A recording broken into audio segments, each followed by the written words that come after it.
Sir నవ్వండి. పిల్లలు మనకి ఎంత బాగా అసలు ఎంత బాగా చేసినారు. వాళ్ళ కనుల మీద అసలు చాలా మనం ఈ డాన్స్ చూస్తుంటే నేను కూడా భరతనాట్యం నేర్చుకున్నానే, నేను కూడా స్టేజ్ ఎక్కి చేద్దాం అనిపిస్తుంది. కానీ ఒక్కరిలో కూడా మొహంలో నవ్వే లేదు. అసలు నవ్వండి ఒకసారి. ఆ సుమన్ తలుచుకొని నవ్వండి. ఎంత బాగా ముద్దు ముద్దుగా చేసినట్లేనండి. అసలు చిన్నపిల్లలు అసలు ఎంత బాగా నాకు ఒకటే బాధ అండి. ఎంత బాగా 3 నిమిషాలు డాన్స్ చేసినా కానీ మనం ఒక్క సెకండ్ చెప్పండి కొట్టలేదు. ఒక్క సెకండ్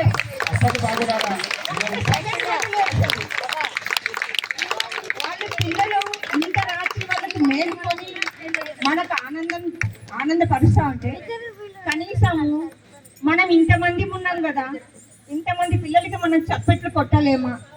నాకు అదే ఒక బాధాకరమైనది. ఎట్లా కొట్టాలి అసలు చప్పట్లు అంటే వాళ్ళకి ఇంకా ఎంకరేజ్మెంట్ ఉండాలి. మనం నిద్రపోతున్నాం అసలు మనం నిద్రపోతున్నాం. అసలు ఒక్కొక్క చప్పట్లు కొట్టే పిల్లలు అట్లా ఇంకా ఒక అడుగు ఎక్కువ వేద్దాం అనేటట్టు ఉండాలి. కానీ వీళ్ళ తల్లిదండ్రులకి ధన్యవాదాలండి. పిల్లలకు కేవలం చదువు తప్ప చదువు అనకుండా ప్రతి పిల్లల్లో ఉన్న టాలెంట్ ని మనం గమనించుకొని దానిలో మనము అభివృద్ధిలోకి తెచ్చినామంటే వాళ్ళ జీవితంలో ఏదో ఒక దానిపైన బ్రతకగలరని నా నమ్మకం. ఒకటే ఓన్లీ చదువు ట్యూషన్ వాళ్ళకి మానసిక స్థితి ఎలా ఉంటుంది, వాళ్ళకి బాడీకి ఎక్సర్సైజ్ ఎలా ఉంటుంది. అందుకే మనకు బ్యాక్ పెయిన్లు వచ్చేది. బాడీకి ఎక్సర్సైజ్ లేదు, అసలు బాడీకి ఎక్సర్సైజ్ ఉంటుంది కదా. వాళ్ళ మైండ్ చదువు పక్కన వేరు అన్న పైన ఉంటుంది. కాబట్టి ఇట్లాంటి పిల్లలకి మనం చాలా ప్రోత్సాహం ఇవ్వాలండి. ప్రతి తల్లిదండ్రులు కూడా పిల్లల యొక్క టాలెంట్ని గుర్తు చేసి వాళ్ళలో ముందంజ వేపియాలని నేను ప్రతి తల్లిదండ్రులను కోరుకుంటున్నానండి. వాళ్ళ ఇష్టాలకు కూడా మనం గౌరవిద్దాం. ప్రతిసారి తల్లిదండ్రులు చెప్పిన మాటే వినాలి అంటే పిల్లలు పైకి రాలేరు. వాళ్ళ యొక్క టాలెంట్ను అనగదొక్కుంటారు. ఉదాహరణకు మీరు ఏమనుకోవద్దండి, ఇక్కడున్న పేరెంట్స్ అయితే ఏమనుకోవద్దండి. ఉదాహరణ ఇట్లాంటి పిల్లలు ఒక ప్రోగ్రామ్ చేసింటారు. మన తల్లిదండ్రులకి పోవడానికి టైం ఉండదండి. పోవడానికి అయితే టైం ఉండదు. మనం టీవీలు సెల్లులు చూడడానికి అయితే టైం ఉంటుంది. నేను ఉండే విషయం చెప్తున్నానండి. పిల్లలు స్కూల్లో ఏదైనా ప్రైజ్ తెచ్చుకొని రావాలనుకుంటారు.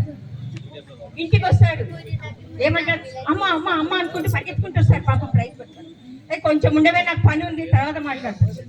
ఇంకా తండ్రి దగ్గర పోతాడు, నాన్న నాన్న అని అంటారు. నేను పొద్దున్న నుంచి విసుక్కున్నాను, ఎందుకు మంట చేస్తూ తర్వాత మాట్లాడు. ఆ పిల్లల సంతోషాన్ని ఎవరితో పంచుకోవాలి చెప్పండి? ఎవరితో పంచుకోవాలి? ఆ పిల్లలు మా అమ్మ మా నాన్న ఇంటేలే, మా అమ్మ మా నాన్న ఇంతే, మమ్మల్ని ఎంకరేజ్ చేయడం లేదు, మమ్మల్ని మెచ్చుకో. ప్రేమలకి దూరం అవుతున్నారు. నేను యోగా టీచరు, భగవద్గీత అన్ని నేర్పిస్తుంటానండి. తర్వాత ఆ పిల్లలకి మోటివేషన్, తల్లిదండ్రులకి మోటివేషన్ ఇస్తూ ఉంటాను. ఇదండి నాది duty. Only social service, Bhagavad Gita ఆన్లైన్లో నేర్పిస్తూ ఉంటాను.